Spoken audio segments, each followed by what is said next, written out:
ನಮಸ್ಕಾರ. ಸ್ವರ್ಣದುರ್ಗ ಕ್ರಿಯೇಷನ್ಸ್ ಅರ್ಪಿಸುವ ನಮ್ಮ ನಾಡು ಕ್ಷೇತ್ರ ದರ್ಶನ ಮಾಲಿಕೆಗೆ ತಮಗೆಲ್ಲ ಆದರದ ಸ್ವಾಗತ. ನಮ್ಮಿ ಸಂಚಿಕೆಯಲ್ಲಿ ನಿಮ್ಮ ಮುಂದೆ ಪ್ರಸ್ತುತ ಪಡಿಸುತ್ತಿರುವ ದೇವಸ್ಥಾನ ಕೊಳನಕಲ್ಲು. ಬನ್ನಿ, ಇಲ್ಲಿನ ಪೌರಾಣಿಕ, ಐತಿಹಾಸಿಕ, ಕಾರಣಿಕ ಮತ್ತು ಜಾನಪದೀಯ ಮಾಹಿತಿಗಳ ಜೊತೆಗೆ ಶ್ರೀದೇವರ ದರ್ಶನವನ್ನು ಪಡೆದು ಕೃತಾರ್ಥರಾಗೋಣ.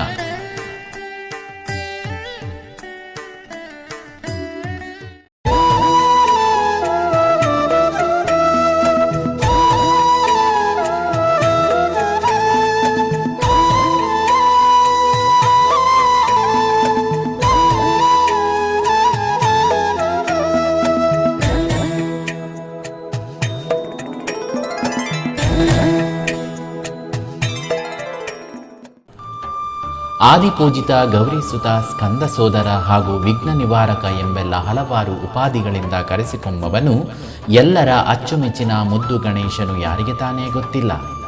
ಪ್ರತಿಯೊಂದು ಶುಭ ಕಾರ್ಯಕ್ಕೆ ಮುನ್ನ ಇವನನ್ನು ಪೂಜಿಸದೆ ಮುಂದೆ ಹೋಗುವಂತಿಲ್ಲ. ಒಂದೊಮ್ಮೆ ಇವನನ್ನು ಹೊರತುಪಡಿಸಿ ಮುಂದಡಿ ಇಟ್ಟರೆ ವಿಘ್ನ ಕಟ್ಟಿಟ್ಟ ಬುತ್ತಿ ಎಂಬುದು ಸರ್ವದಾ ಸತ್ಯ. ಇಂತಹ ಸರ್ವ ವಿಘ್ನಗಳನ್ನು ತನ್ನ ದೃಷ್ಟಿ ಮಾತ್ರದಿಂದಲೇ ಪರಿಹರಿಸುವ ಪಾರ್ವತಿ ಪರಮೇಶ್ವರರ ಪ್ರೀತಿಯ ಕುಬರ ಮಹಾಗಣಪತಿಯು ನೆಲೆಸಿದ ಪುಣ್ಯ ಸ್ಥಳವೇ ಉಡುಪಿ ಜಿಲ್ಲೆ ಕುಂದಾಪುರ ತಾಲೂಕು ಬಿತ್ಕಲ್ಕಟ್ಟೆ ಸಮೀಪ ಹಾರ್ದಳ್ಳಿ ಮಂಡಳ್ಳಿ ಎಂಬಲ್ಲಿರುವ ಕೊಳನಕಲ್ಲು ಶ್ರೀ ಮಹಾಗಣಪತಿ ದೇವಸ್ಥಾನ.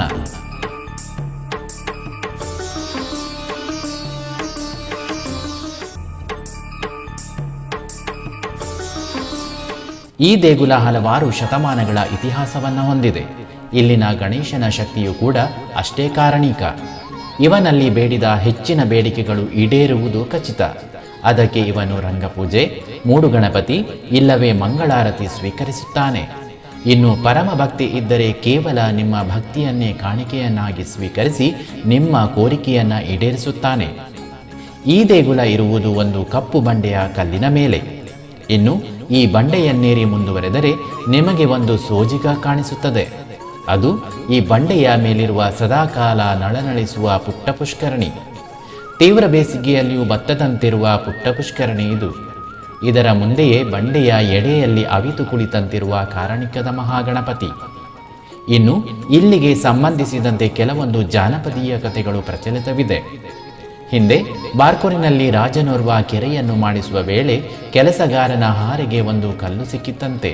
ಆ ಕಲ್ಲು ಒಂದು ಗಣಪತಿ ವಿಗ್ರಹದ್ದಾಗಿದ್ದು, ಹಾರೆಯ ರಭಸಕ್ಕೆ ಗಣೇಶನ ಕಿರೀಟ ಅಲ್ಲಿಂದ ಹಾರಿ ಬಂದು ಇಲ್ಲಿನ ಬಂಡೆಯ ಮೇಲೆ ಬಿತ್ತು ಎನ್ನಲಾಗುತ್ತದೆ. ಹಾರಿ ಬಂದ ಕಾರಣಕ್ಕೆ ಇಲ್ಲಿಗೆ ಹಾರ್ದಳ್ಳಿ ಎಂದು, ಅಲ್ಲಿಂದ ಗಣೇಶನ ಕಿರೀಟ ಇಲ್ಲಿ ಬಂದಾಗ ಗಣೇಶ ಮಂಡಿಯೂರಿ ಕಲ್ಲಿನ ಮೇಲೆ ಕುಳಿತ ಕಾರಣ ಮಂಡಳ್ಳಿ ಎಂದು ನಾಮವಿಶೇಷಣವಾಯಿತು ಎಂಬುದು ಜಾನಪದೀಯ ನಾಣ್ಣುಡಿ. ಇಲ್ಲಿ ಮಹಾಗಣಪತಿಗೆ ದೇಗುಲವಿಲ್ಲ, ಗರ್ಭಗುಡಿಯೂ ಇಲ್ಲ.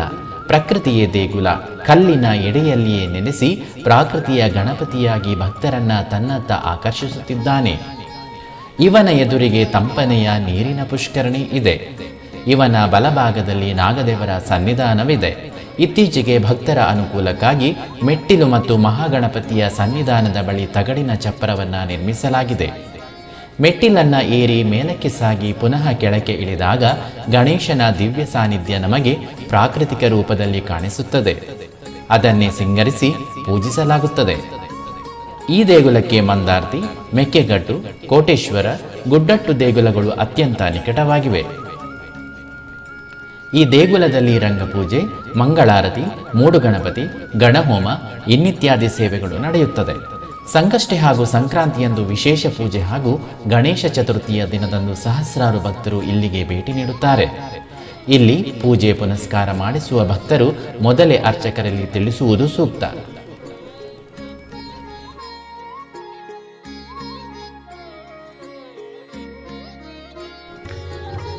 ಇನ್ನು ಈ ದೇಗುಲವನ್ನು ತಲುಪಲು ಜಿಲ್ಲಾ ಕೇಂದ್ರ ಉಡುಪಿಯಿಂದ 36 ಕಿಲೋಮೀಟರ್, ತಾಲೂಕು ಕೇಂದ್ರ ಕುಂದಾಪುರದಿಂದ 20 ಕಿಲೋಮೀಟರ್, ಕೋಟೇಶ್ವರದಿಂದ ಸರಿಸುಮಾರು 15 ಕಿಲೋಮೀಟರ್, ಇಲ್ಲಿಗೆ ಸಮೀಪದ ಮುಖ್ಯ ನಗರ ಬಿತ್ಕಲ್ಕಟ್ಟೆಯಿಂದ 2.5 ಕಿಲೋಮೀಟರ್, ಬ್ರಹ್ಮಾವರದಿಂದ 24 ಕಿಲೋಮೀಟರ್ ಅಂತರವಿದೆ. ಈ ದೇಗುಲವನ್ನು ಸಂದರ್ಶನ ಮಾಡಿದ ಭಕ್ತರು ಇಲ್ಲಿಗೆ ಸನಿಹದ ಗುಡ್ಡಟ್ಟು ವಿನಾಯಕ ದೇಗುಲ ಅಥವಾ ಮಂದಾರ್ತಿ ಅಮ್ಮನವರ ದೇಗುಲವನ್ನು ಸಂದರ್ಶಿಸಿ ಅಲ್ಲಿಯೇ ಮಧ್ಯಾಹ್ನದ ಅನ್ನದಾನದಲ್ಲಿ ಪಾಲ್ಗೊಳ್ಳಬಹುದು. ಇಲ್ಲಿನ ಮುಖ್ಯ ನಗರ ಕುಂದಾಪುರದಲ್ಲಿ ವಸತಿಗೆ ವ್ಯವಸ್ಥೆ ಮಾಡಿಕೊಳ್ಳಬಹುದು. ಬಸ್ಸಿನ ವ್ಯವಸ್ಥೆ ಇದ್ದು ಸ್ವಲ್ಪ ಒಳಗೆ ಹೋಗಬೇಕಾದ ಕಾರಣ ಸ್ವಂತ ವಾಹನ ಅಥವಾ ರಿಕ್ಷಾವನ್ನು ಗೊತ್ತುಪಡಿಸಿಕೊಳ್ಳಬಹುದು. ಕುಂದಾಪುರದಿಂದ ಕೋಟೇಶ್ವರ ಹಾಲಾಡಿ ಮಾರ್ಗವಾಗಿ ಬಿತ್ಕಲ್ಕಟ್ಟೆ ತಲುಪಿ ಅಲ್ಲಿಂದ ಬಿತ್ಕಲ್ಕಟ್ಟೆ ಬ್ರಹ್ಮಾವರ ಮಾರ್ಗದಲ್ಲಿ ಸ್ವಲ್ಪ ದೂರ ಸಂಚರಿಸಿದರೆ ಈ ದೇಗುಲದ ಮುಖಮಂಟಪ ಕಾಣಿಸುತ್ತದೆ. ಅಲ್ಲಿಂದ ಸ್ವಲ್ಪ ಮುಂದೆ ಸಂಚರಿಸಿದರೆ ಈ ದೇಗುಲವನ್ನು ತಲುಪಬಹುದು. ಇನ್ನು ಉಡುಪಿಯಿಂದ ಬರುವವರು ಬ್ರಹ್ಮಾವರ, ಬಾರ್ಕೂರು, ಬಿತ್ಕಲ್ಕಟ್ಟೆ ಮಾರ್ಗದಲ್ಲಿ ಸಂಚರಿಸಿ ಈ ದೇಗುಲವನ್ನು ತಲುಪಬಹುದು. ಕಲ್ಲಿನ ಮೇಲೆ ಕೊಳದಲ್ಲಿ ನೆಲೆಸಿ ಭಕ್ತರ ಅಭೀಷ್ಟವನ್ನು ಅಭಯಹಸ್ತದಿ ಕರುಣಿಸುವ ಶ್ರೀ ಮಹಾಗಣಪತಿಯ ದರ್ಶನವನ್ನು ಗೈದು ಪುನೀತರಾಗಿ. ನಮಸ್ಕಾರ.